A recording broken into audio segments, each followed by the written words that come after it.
Doctor Jaishankar के बयान से जो पहली बड़ी बात साफ होती है वो ये है कि पाकिस्तान के साथ बातचीत का वो दौर खत्म हो गया कि आतंकवाद चलता रहेगा और बातचीत होती रहेगी। ये दौर अब पूरी तरह से खत्म है। और ये जो कुछ हुआ है, भारत ने अब ये धमकी क्यों दी है, इस वक्त क्यों दी है, और पाकिस्तान इसका क्या रिस्पॉन्स बिल्ड करेगा भी या नहीं करेगा, जैसे बाकी इससे पहले तमाम वो खतरात और तमाम वो इकदाम जो भारत ने उठाए हैं, पाकिस्तान ने उन पर कोई जवाब नहीं दिया, कोई रद्द-ए-अमल नहीं दिया कि पाकिस्तान की मईशत ठीक करेंगे तो फिर उसके बाद इंडिया से बात करेंगे। मईशत तुम्हारी वो छोड़ेगा ही नहीं ठीक करने के लिए। इंडिया के जो फॉरेन मिनिस्टर साहब हैं डॉक्टर जयशंकर साहब, उन्होंने जो बात की है, उन्होंने ये कहा है कि पाकिस्तान के साथ जो टाइज है ना, वो आज के दौर में रेलेवेंट नहीं है। एस जयशंकर ने बहुत टफ लाइन इस्तेमाल की और कहा कि पाकिस्तान और इंडिया के बीच जो बात करने का ज़माना था वो गुजर गया। और जहां तक रही बात कश्मीर की, जब से आर्टिकल 370 कश्मीर से हटा है वो मुद्दा भी हमेशा के लिए ख़त्म हो गया। मतलब जो पाकिस्तान या पाकिस्तान का मीडिया या जो पाकिस्तान की हुकूमत एक बड़े बड़े ख्वाब दिखा रही थी कि मोदी साहब को हमने इन्विटेशन भेज दिया पाकिस्तान आने की। मोदी तो नमस्कार दोस्तों, स्वागत है आपका भारत टेक न्यूज़ के अंदर। तो दोस्तों, एक बहुत बड़ी खबर निकल के आ रही है कि जयशंकर साहब ने पाकिस्तान को चित कर दिया है। जयशंकर साहब ने सीधा सीधा बोल दिया है कि अब पाकिस्तान से बातचीत का दौर ख़त्म हो गया है। इसका मतलब साफ साफ निकल के आ रहा है कि मतलब भारत के पास में पाकिस्तान के लिए टाइम ही नहीं है बात करने का भी।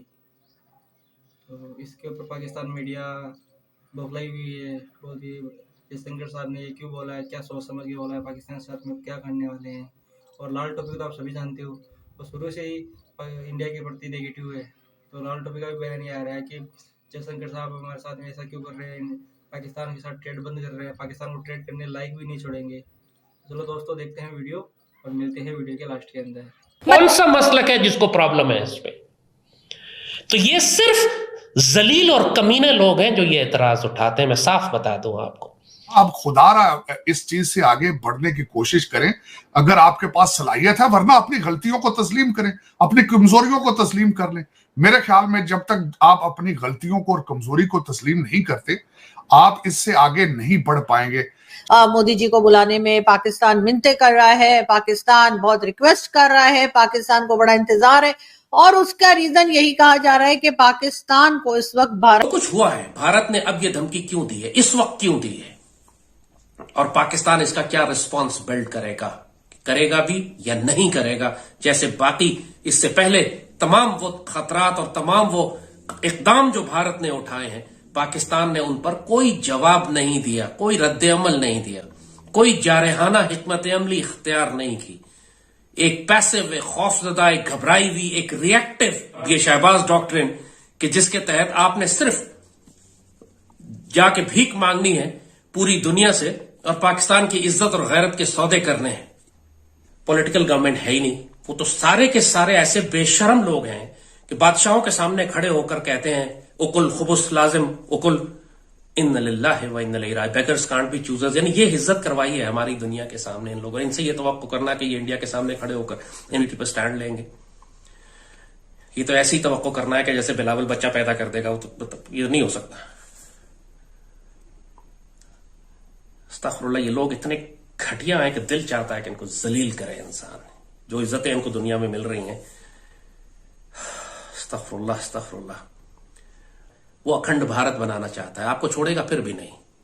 लिहाजा बेहतर यही है कि जंग आप उसके पास ले जाए, वरना जंग आपको लाहौर, पिंडी, इस्लामाबाद, सियालकोट, आजाद कश्मीर, गिलगित बल्तिस्तान, कराची में लड़नी पड़ेगी। सबसे पहले हमारा कसूर अपना है, क्योंकि हम अपनी सेल्फ रिस्पेक्ट करवाना जानते ही नहीं। हमारे पॉलिटिशियंस बाहर जाते हैं जनाब, वो लोन ले रहे हैं, ये कर रहे हैं, उनको ये है ही नहीं कि हम अपनी बिल्डिंग खुद अपने पैरों पे खुद खड़े हों। पाकिस्तान में इतनी अपॉर्चुनिटीज़ है, अगर आप अपनी रिस्पेक्ट करवाना नहीं जानते तो लोगों ने ये आके आपको कहना है कि हम आपसे क्यों करें बात, हम क्यों करें। जब आपके मुल्क में इतने वसाइल हैं, इतना कुछ है, आप उस पर फोकस करने की बजाय आप कभी किसी कंट्री पे डिपेंड हो रहे, कभी किसी कंट्री पे डिपेंड हो रहे। That's totally wrong. तो इंडिया जब चाहता है हमें जवाब देता है, जब चाहता है इग्नोर करता है। मतलब इंडिया हमारे साथ खेल रहा है बिकॉज की इकॉनमी स्ट्रॉन्ग है, वो अपने पैर पर खड़ी है। वहाँ पे हर चीज़ मैन्युफैक्चरिंग आ गई है, लैंड क्रूजर, वहाँ पे बड़े बड़े मतलब रेंज रोवर, बड़ी बड़ी गाड़ियाँ वहाँ पे मैन्युफैक्चर होने। पाकिस्तान में क्या, जो जो ब्रांड आते हैं वो भी यहाँ से जा रहे हैं। हाँ। क्यों? यहाँ पे अपॉर्चुनिटीज़ नहीं है, यहाँ पे कोई किसी को सर हम प्रमोट। तो उम्मीदें लगा के बैठे हुए थे, हमारे नौजवान जो आईटी सेक्टर से हैं उम्मीदें लगा के बैठे थे कि भारत से ताल्लुकात अच्छे हो जाएंगे तो दो पैसा हम भी कमा लेंगे। दुनिया की इतनी बड़ी मार्केट से हम आउट हुए हैं अपनी गलतियों की वजह से। देखिए, आप क्यों किसी पे डिपेंड हो रहे हैं? जब आपके पास टैलेंट होगा, आप दुनिया आपके पास खुद आएगी।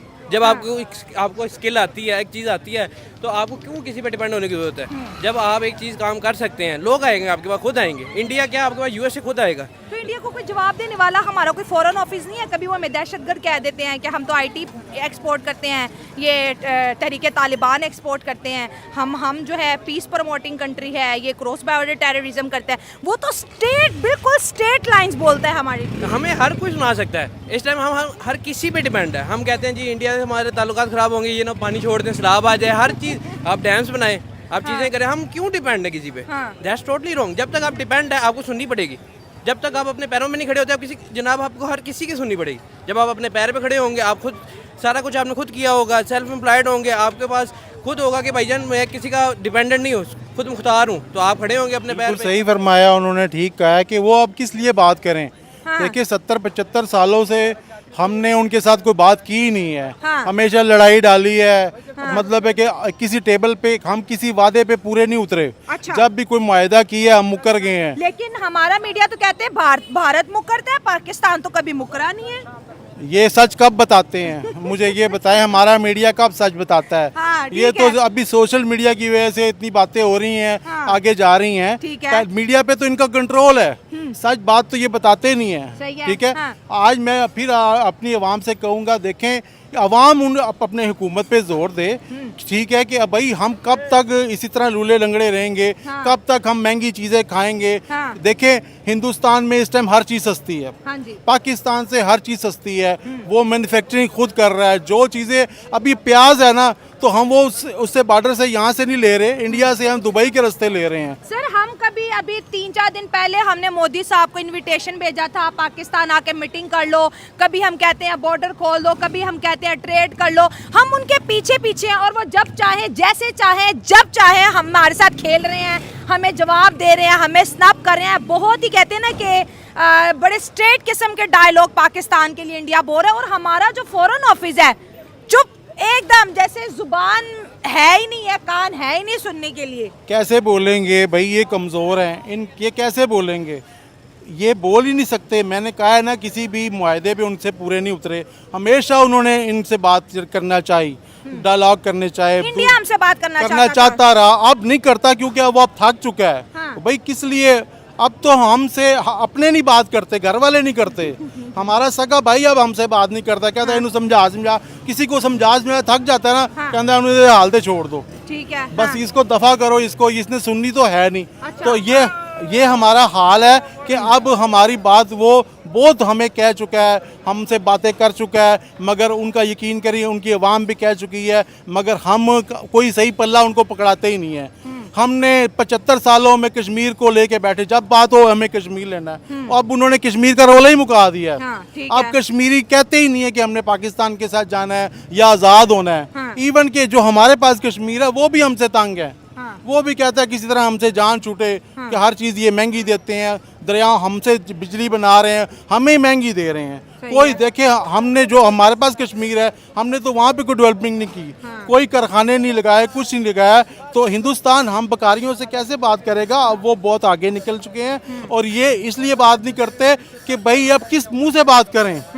एक बंदा आपको बुलाए 10 दफा, तो आप जाओ ना और हीले बहाने करो, तो फिर आप कहो जी अब मुझे बुला लो। अब आपको कैसे बुलाएगा? अब आप तो दोस्तों आपको इस पर आपकी क्या राय है कमेंट में ज़रूर बताना। और मेरे हिसाब से यही होना चाहिए था पाकिस्तान के साथ में, क्योंकि पाकिस्तान कभी भी इंडिया का था ही नहीं ना। तो कश्मीर में देख लो, आए दिन आतंकवादी हमले, और यार जो देश हमारे साथ में हमला कर रहा है उसके साथ में भी ट्रेड करना जरूरी तो ना कोई। इसलिए मेरे हिसाब से सही किया। और जयशंकर साहब ने सही किया। जयशंकर साहब ने बोले कि जो या तो ट्रेड्स होगा या आतंकवाद होगा, या झगड़ा होगा या आतंकवाद होगा। जयशंकर साहब साफ साफ बोल दिया कि मेरे पास यही मुद्दा था पाकिस्तान से बातचीत करने का, वो था कश्मीर का। तो वो कश्मीर में 307 हटा दिया, तो वो कश्मीर का भी मुद्दा ख़त्म हो गया है। तो दोस्तों आपको वीडियो कैसा लगा? अब वीडियो अच्छा लगा हो तो एक लाइक करना, कमेंट करना, शेयर करना। जो बंदे नए हैं सब्सक्राइब करो। जय हिंद, जय भारत।